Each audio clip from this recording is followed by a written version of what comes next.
사도행전 7장입니다.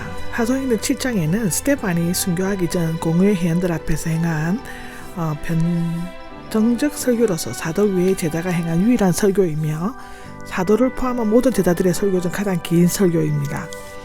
그 요점은 첫째로는 하나님은 공간적으로 제한을 받지 않으시며 어떤 건물에만 머무르지 않으신다는 것이고, 조상들 시대에는 성전이나 나라가 없었습니다. 두 번째로는 이스라엘은 하나님께서 세우신 지도자의 인도자들을 언제나 거역하였습니다. 세 번째로는 유대인들은 그들의 조상들처럼 의로운 자를 죽이지 말았다는 것인데, 스데반은 개인적으로 변호하려고 하지 않고 유대교가 실패한 역사를 언급했는데, 이것은 유대교의 기초를 공격할 목적이었습니다. 무엇보다도 그는 유대교와 기독교, 옛 믿음과 새 믿음을 전혀 다르다는 것을 강조한 어조로 설명하였죠. 설교 내용은 크게 세 가지로 나누어져 있습니다. 첫째는 아브라함의 소명과 애굽이고, 모세의 소명이고, 이스라엘의 구원과 불순종이었고, 세 번째로는 장막과 성전, 유대인들에 대한 공격이 있습니다. 한편 스데반의 설교는 유대인들의 세 가지 큰 요소, 곧 땅, 또 율법, 또 세 번째 성전을 다루고 있죠. 1절을 보면 이렇습니다. 이렇게 고소하는 말들이 사실이요가 나오는데, 이때 대제사장은 가야바 였을 것입니다. 마태복음 26장에 나옵니다. 그는 예수님과 스데반의 재판을 담당했는데, 예수님은 그 고발에 대해 침묵을 지켰지만 스데반은 변호하였습니다. 지금은 스데반은 성전과 율법을 거스렸다는 제목으로 고소를 당했으며, 그것이 사실이라고 대답한다면 죽음을 면치 못한다는 것입니다. 그러나 그는 그 질문에 대해 아무런 답변도 하지 않고 역사 속에 나타난 하나님의 구원 계획에 대해 차분하면서도 담대하게 말하였습니다. 2절입니다. 2절에서 8절까지는 아브라함의 소명인데, 2절에 보면 형제들 그리고 여러 아버님들이 나오는데, 스데반은 자신을 배교자로 내모는 살기등등한 대적자들을 향해 분을 내거나 욕하지 않고 겸손하게 예의를 갖추어 그들을 형제들과 아버지들로 부르고 있습니다. 특히 이 호칭은 자신의 국적과 종교, 그리고 조상, 즉 우리 조상 아브라함이 똑같은 것을 나타내고 있는데, 우리 조상 아브라함, 당시 유대인들은 모세를 거의 하나님과 동등하게 신격화함으로써 모세의 율법을 어기면 신선모독죄로 사형에 처하였습니다. 그러나 이스라엘은 모세보다는 아브라함에게서 시작되었고, 모세의 율법에 앞서 아브라함의 언약이 있었죠. 메소포타미아에 있었을 때가 나오는데, 메소포타미아는 갈대아 사람들의 땅으로 갈대아 우르를 포함한 남부 바벨론 지역을 가리키고, 후에는 바벨론 전 지역을 의미하였다고 하는데요. 아브라함은 갈대아 우르에서 부르심을 받았으며 나중에 하란에서 또다시 부르심을 받은 것이라고 창세기 12장 1절에는 나옵니다. 하란은 아브라함이 생존 시 번영했던 유브라데스 강 상류에 있는 성으로서 아버지 데라가 죽었을 때 그 땅에 살았습니다. 여기 영광의 하나님이 나오는데, 이것은 하나님의 현현한 을 나타내는 말로서 출애굽기 16장, 레위기 9장, 시편 29장에도 나오는데, 자신이 말하는 하나님과 구약에 나타난 하나님은 똑같은 분이며, 사람의 손으로 만든 성전에 제약되지 않으시는 하나님의 초월성을 강조하고 있는 것입니다. 3절입니다. 3절에서는 내 고향과 친척을 떠나가 나옵니다. 아브라함이 고향을 떠날 때 아버지 데라를, 하란을 떠날 때는 조카 롯을 데리고 갔습니다. 가나안 땅으로 가는 길에 하란에서 지된 것은 아버지 때문이 아닌가 생각되는데요. 가나안까지 데리고 간 조카 롯은 아브라함에게 큰 고민거리가 되었습니다. 친척까지 버리고 가라는 하나님의 명령을 온전히 지켰다면 적어도 그런 문제들은 일어나지 않았을 것입니다.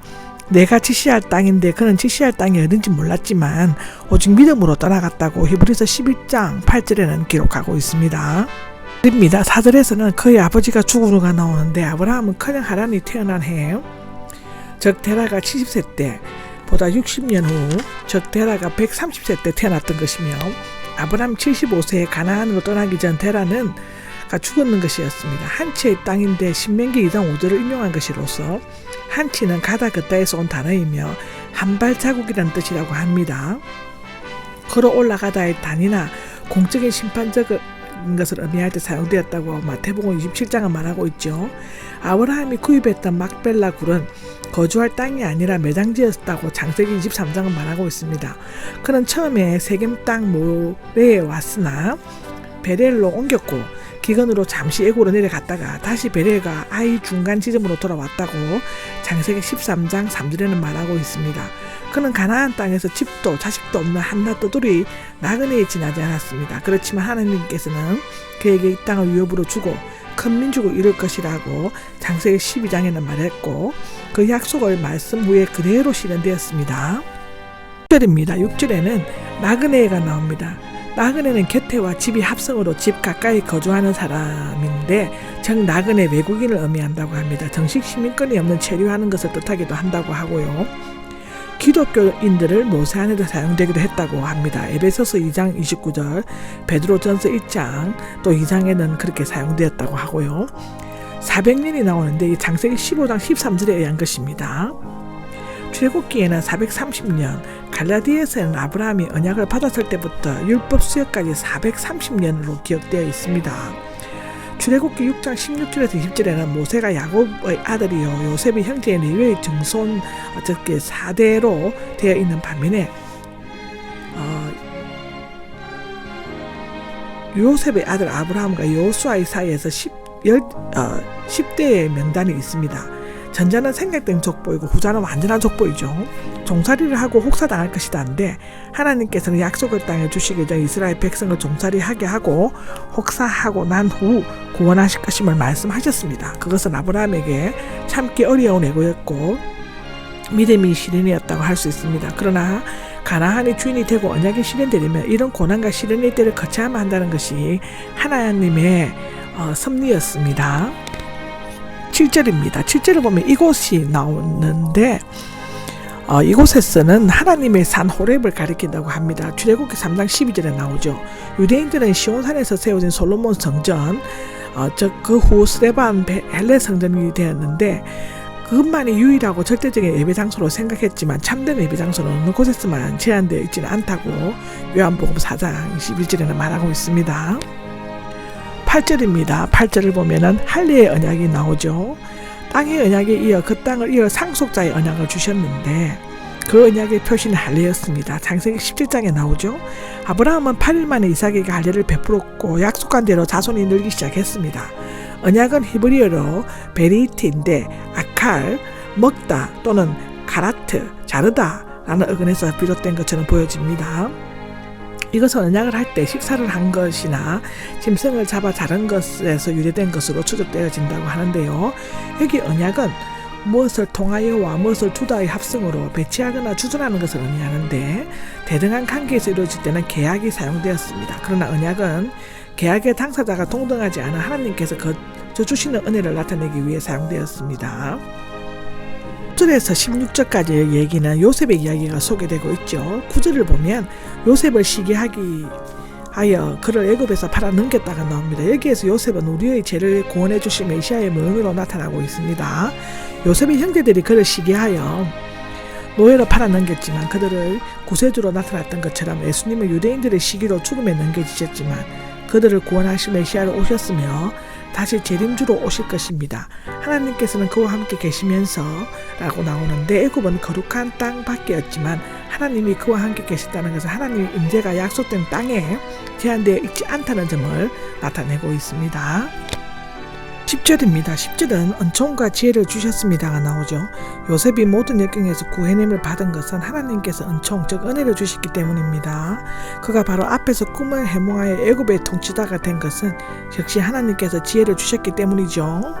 11절에는 먹을 음식이 나오는데 그것은 건초에서 비롯되었는데 동물에게 먹이는 건초를 먹을 거리로 삼았음을 암시합니다.